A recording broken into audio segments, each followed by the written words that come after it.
이라. 아멘. 만물의 마지막이 가까이 왔으니 그러므로 너희는 정신을 차리고 근신하여 기도하라. 무엇보다도 뜨겁게 서로 사랑할지니 사랑은 허다한 죄를 덮느니라. 베드로전서 4장 7절에서 8절 말씀. 아멘. 우리 같이 한번 암송해 볼까요? 시작. 만물의 마지막이 가까이 왔으니 그러므로 너희는 정신을 차리고 근신하여 기도하라. 무엇보다도 뜨겁게 서로 사랑할지니 사랑은 허다한 죄를 덮느니라. 베드로전서 4장 7절에서 8절 말씀. 아멘. 자, 오늘 본문은 이제 베드로전서 3장의 후반부 본문인데 13절부터 쭉 주의하겠습니다. 또 너희가 열심으로 선을 행하면 누가 너희를 헤아리요. 자, 어제 본문에 11절에 보시면 악을 떠나 선을 행하고 화평을 구하며 그것을 따르라. 선을 행하고 화평을 따르라. 어떤 사람에게요? 너희가 만약 생명을 사랑하고 행복한 생활을 원한다면 악을 떠나서 선을 행하고 화평을 따르라. 오늘 본문에 보니까 선을 행할 때 열심으로 행하라는 거예요.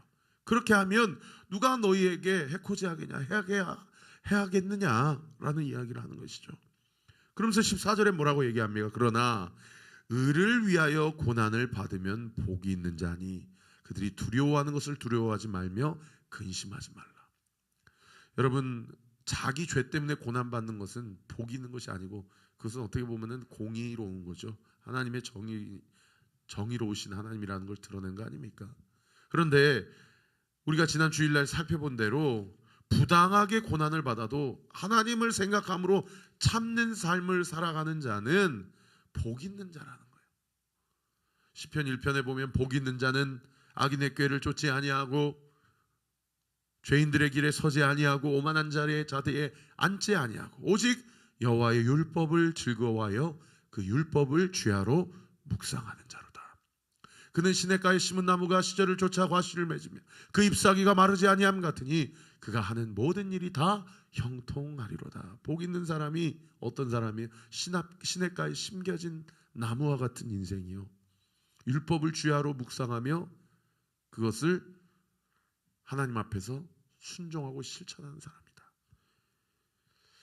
그래서 그 의인의 삶, 복받은 사람의 삶 가운데는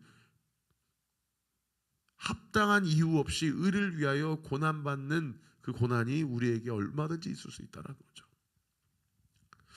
지금 나에게 주어진 고난이 나의 어떤 연약함이나 죄로 인한 고난인지 아니면 정말 하나님을 위하여 받는 고난인지 한번 생각해 보십시오. 15절. 너희 마음에 그리스도를 주로 삼아 거룩하게 하고 너희 속에 있는 소망에 관한 이유를 묻는 자에게 대답할 것을 항상 준비하되 온유와 두려움으로 해라. 여러분, 그렇게 부당한 이유로 고난을 받는 자의 삶을 살아가는 자에게는 주변의 사람들이 물어본다는 거예요. 야, 도대체 너는 왜 사니? 너의 삶의 목적은 뭐니? 너는 왜 다른 사람하고 다르니? 그러니까 여기에 뭐라고 기록되어 있어요? 15절 중반절에 보세요. 너희 속에 있는 소망에 관한 이유를 묻는 자에게 대답할 것을 항상 준비해라. 그 옆에 한번 질문하기 묵상하기 써보세요. 나의 삶이 누군가가 나를 보고 소망과 구원에 대해서 물어볼 수 있을 만한 삶을 나는 살아가고 있는가? 쉽게 얘기하면 이거예요. 나의 삶이 세상과 뭐가 다르냐는 거예요. 세상 사람들이 나의 삶을 보면 너는 뭔가 다른데, 그게 뭔지는 모르겠지만 너는 뭔가 다른데 그 이유가 무엇이냐 라고 물어볼 만한 삶을 우리가 살아가고 있냐 이 말입니다. 그 삶을 살아가기 위해서는 16절에 동그라미 1번 선한 양심을 가지라. 그런데 이 선한 양심이 오늘 본문에 한 번 더 나옵니다. 21절 하반절에 보시면 하나님을 향한 선한 양심의 간군이라. 여러분, 누군가 나에게 너 왜 다른 사람하고 다르게 살아? 라는 질문을 받기 위해서는 우리 안에 선한 양심, 다른 번역 성경에는 깨끗한 마음을 갖고 살아야 된다는 거죠. 어떤 사람은 인간관계를 맺어도 목적을 가지고 인간관계를 맺어요. 그래서 어느 한 책에 보면, 제가 어느 책에서 봤는지 기억이 안 나는데, 오랜만에 온 연락은, 카톡은 한 몇 시간 또는 하루 이틀 지나다 응답하라고 그렇게 또 가르치더라고요. 여러분, 사람들이 다 목적을 가지고 관계를 맺고요, 목적을 가지고 접근을 하고, 목적을 가지고 말하고, 목적을 가지고, 즉 다시 이야기하면 순수한 의도에서 말을 하고 행함을 실천하는 사람은 그닥 많이 찾아보기가 어려운 시대가 바로 오늘날 이 시대 아닙니까? 이때 성경은 우리에게 얘기하냐면 뭐라고 말씀하시냐면 선한 양심, 깨끗한 마음을 가지고 살아가는 거예요. 목적 없이 살아가는 거예요. 어떤 의도 없이 그 사람을 사랑하고, 그 사람을 아껴주고, 있는 모습 그대로 품어주고, 공감해주는 그 사람의 한 사람의 섬김과 헌신을 통해서 여러분, 하나님 나라의 복음이 전파가 되더라는 거예요. 그렇게 되면 5단 9절 보세요. 이는 그리스도 안에 있는 16절 너희의 선행을 욕하는 자들로 그 비방하는 일에 부끄러움을 당하게 하려 함이라. 우리를 막 욕하고 예수 믿는다고 손가락질하고 힐난하고 비난하고 그런 사람들이 우리가 선한 양심을 갖고 살아갈 때에 그들이 하나님 앞에서, 사람들 앞에서 부끄러움을 당하게 될 것이라는 겁니다. 그 다음 9절 17절 선을 행함으로 고난받는 것이 하나님의 뜻일진데, 와, 이거 참 이게 빼도 박도 못하는 말씀 아닙니까?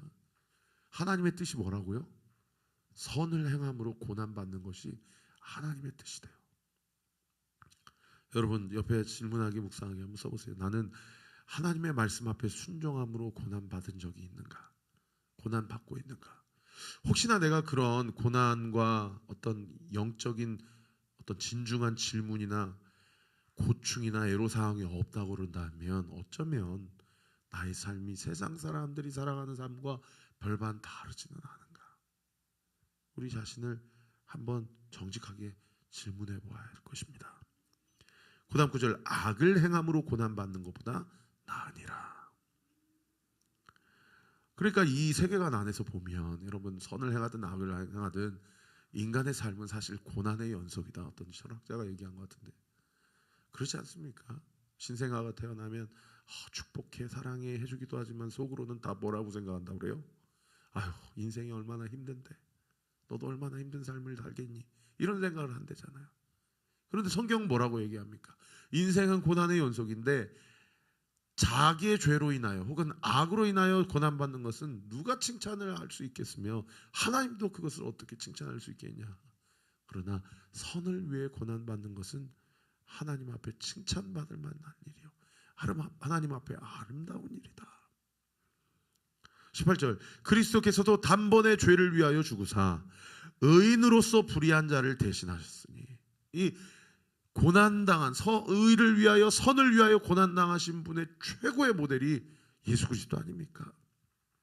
그 다음 9절 이는 우리를 하나님 앞으로 인도하려 하심이라. 육체로는 죽임을 당하시고 영으로는 살리심을 받으셨다. 다른 번역 성경에 예수님은 육신으로는 죽임을 당하셨지만 영으로는 결코 죽음의 세력에 정복되지 않으셨습니다. 그러니까 예수님이 십자가에서 죽으실 때 사탄 마귀는 막 쾌재를 불렀을 거예요. 내가 메시아를 죽였다, 내가 승리했다. 그런데 3일 천하예요. 말씀하신 대로 3일 만에 이 사망 권세를 이기시고 부활하셨어요. 그럼 3일 동안 뭐 하셨냐? 그 다음 구절에 보세요. 19절 그가, 여기 그는 누구를 얘기합니까? 예수 그리스도를 얘기하죠. 그가 또한 영으로 가서 옥에 있는 영들에게 선포하셨다. 밑에 도움말해 보세요. 옥에 있는 영들, 하나님께 불순종해서 죽은 자들, 그러니까 지옥불에 떨어진 자들을 예수님께서 인류의 모든 죄를 지고 십자가에 달려 죽으심으로 하나님과 처절한 분리와 단절을 겪으시고 지옥에 떨어졌다. 이 사도신경에도 지옥에 가셨다라는 표현이 원래 원문에는 있거든요. 그러면 예수님이 심판받으신 것입니까? 아니에요. 오늘 본문에 뭐라고 기록되어 있습니까? 옥에 있는 영들에게 선포하셨다. 무엇을 선포하셨겠어요? 승리를 선포하셨죠. 할렐루야. 내가 사망 권세를 이겼다. 그런데 원수마귀 사탄마귀는 자기의 현 주소도 모르고 자기가 이겼다, 이렇게 쾌재를 부르고 있는 거예요. 이 옥에 있는 영들에 대해서 그 다음 구절에 누구라고 더 구체적으로 얘기했냐? 20절에 보세요. 그들은 전에 노아의 날 방주를 준비할 동안에 하나님이 오래 참고 기다리실 때 복종하지 아니하던 자들이다. 노아가 120년 동안 방주를 만드는데 산 위에다가 배를 만드니까 막 사람들이 노아를 비난하고 힐난하고 조롱하고, 단순히 노아를 조롱한 것이 아니라 누구를 조롱한 거예요? 하나님을 조롱한 것이죠. 그래서 오래 참고 기다리시면 회개해야 되는데 회개는커녕 오히려 하나님 앞에 복종하지 아니하던 자들이 이 옥에 있는 영들, 끝까지 회개하지 아니하고 하나님 앞에 심판받은 자들이라는 거죠. 그리고 그 다음 구절 보십시오. 방주에서 물로 말미암아 구원을 얻은 자가 몇 명뿐이니 겨우 8명이라. 여러분, 이 말씀 보면 어떤 말씀이 생각나십니까? 예수님, 사람들이 찾는 길은 넓고 큰 길이지만 내가 가는 길은 좁고 협착한 길이다. 이 말씀도 생각나고, 또 예수님이 뭐라고 얘기하셨어요? 구원받는 무리의 수가 크지 않을 것이다라고 얘기하셨어요. 구원받은 백성이 그렇게 많지 않을 것이라고 얘기했어요. 여러분, 얼마나 두렵고 떨린 말씀입니까? 그죠? 교회 다닌다고 다 구원받는 게 아니라는 거예요. 내가 지금 똑바로 정신을 차리고, 내일 본문에 나오는데 정신을 차리고 근신하여 신앙생활 지금 똑바로 하고 있느냐, 옆에 묵상하기 질문하기 한번 자기 자신에게 자문자답해 보아야 할 것입니다. 그런데 이 방주 시대 때, 노아 시대 때 물은 하나님이 무엇으로 물을 사용하셨어요? 심판의 도구로 사용하셨어요. 그래서 하나님께서 노아의 방주가 사건이 다 끝나고 묻이 드러나고 방주에서 노아의 가족 8명이 나왔을 때 뭐를 보여주셔요? 무지개를 보여주세요. 그러면서 하나님께서 인류에게 무엇을 약속하세요? 내가 다시는 물로 심판하지 아니하리라. 여러분, 예수 재림의 날에 하나님은 분명히 불로 심판하실 것입니다. 왜요? 물로는 심판하지 않으시겠다고 약속하셨기 때문이에요. 그래서 물은 21절에 보십시오. 물은 예수 그리스도께서 부활하심으로 말미암아 이제 너희를 구원하는 편이 곧 세례라. 이 세례는 물세례. 이 물세례를 통해서 내 안에 있는 모든 옛사람이 다 떠나고 새 사람으로 인침받고 기름 부음 받는 영적인 징표자, 어떤 이정표가 되는 것이죠. 그러나 우리의 죄 문제를 해결하는 것은 물이 아니고 오직 예수 그리스도께서 십자가에서 흘리신 보혈, 예수님의 핀 줄 믿으시길 바랍니다. 할렐루야. 그래서 그 다음 구절에 뭐라고 기록되어 있어요? 이는 육체의 더러운 것을 제하여 버림이 아니요. 뭐요? 물이 육체의 더러움을 제하여 버림이 아니라 오직 예수의 피가 우리를 모든 죄에서 깨끗하게 하실 것이라는 거예요. 할렐루야. 그리고 물은 그렇게 나를 정결하게 하시고 거룩하게 하신 그 하나님, 그 예수 그리스도를 나의 주인으로 모시고 주님을 영접하며 살겠다라는 징표로 세례를 받을 때 우리가 받는 것이 이 세례 물이라는 것이죠. 이것이 뭐예요? 고단 구절 보세요. 하나님을 향한 선한 양심의 간군이라. 다른 번역 성경에 평생을 이제부터 깨끗한 양심, 선한 양심을 가지고 살겠다라는 하나님께 서약하는 표다. 뭐가요? 세례가. 뭐가요? 물이요. 할렐루야.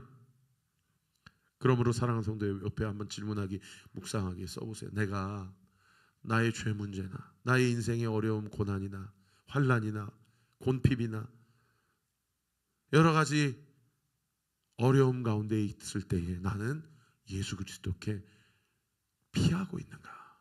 나는 예수 그리스도를 내 인생의 유일한 구원으로 인정하고 그분과 함께 살아가고 있는가?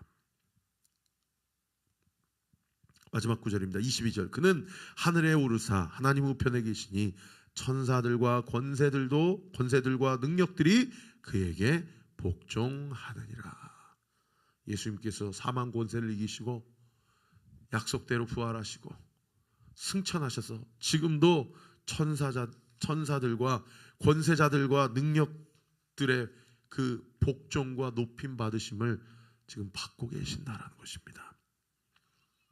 그 옆에 한번 써보세요. 말씀이 아닌, 하나님의 은혜가 아닌 내 힘으로 해결하고자 하는 내 수고한 나의 의는 무엇인가? 예수님이 나의 모든 죄와 허물을 십자가에서 다 감당하셨음을, 죄값을 치르셨음을 나는 진실로 믿는가? 오늘 하루를 살아갈 때 그리스도 안에서 새 사람을 입은 나는 그리스도께 모든 인생의 주도권을 내어드리고 예수님과 함께 살아가기를 원하고 예수님께 묻고 결정하기를 원하고 예수님과 동행하며 살기를 진정으로 원하는가? 오늘 이 하루도 주님과 그렇게 동행하며 승리하며 살아가는 저와 우리 모든 온누리교회 성도들 되시기를 예수님의 이름으로 축원합니다. 여러분 101페이지에 이도현 성도님, 이분이 직업군인이신데 한번 간증문 읽어보셔요. 자기 아들이 이렇게 게임에 중독이 돼가지고 참 속이 문드러질 대로 문드러졌는데 그런 과정 가운데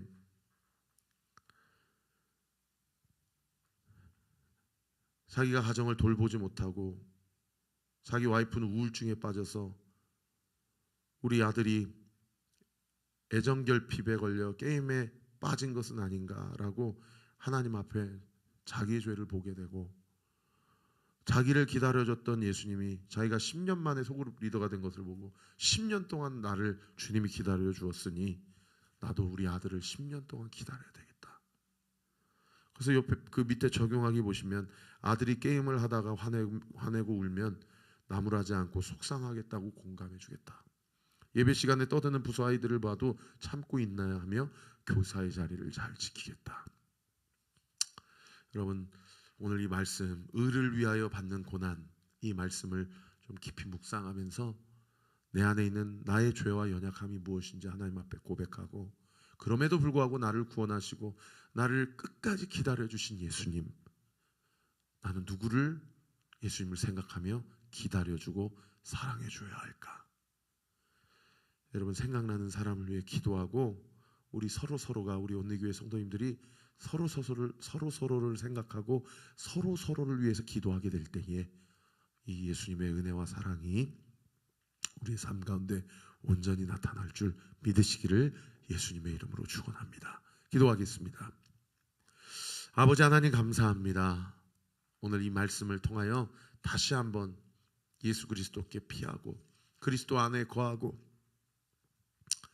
노아 시대 사람들은 물로 심판을 받았지만 나는 물로 세례를 받고 예수의 피로 나의 모든 죄가 사하여졌음을 믿고 오늘 이 하루도 주님과 동행하며 주의 뜻을 온전히 이루는 저와 우리 모든 온누리교회 성도들 되게 하여 주옵소서. 이 아침에 주님 앞에 간구하고 기도하는 우리 사랑하는 성도들의 모든 기도 간구 예수의 이름으로 응답될 지어다, 응답될 지어다, 응답되게 될 지어다. 예수님의 이름으로 기도합니다. 아멘. 이제는 우리 구주 예수 그리스도의 은혜와 하나님의 사랑과 성령 하나님의 위로의 동충만하심이 오늘 주신 말씀 붙잡고 오늘도 주님 안에서 주와 함께 동행하며 승리하기로 결단하는 우리 사랑하는 온누리교회 모든 성도들 머리 위에 지금으로부터 영원토록 함께 하시기를 간절히 축원하옵나이다. 아멘.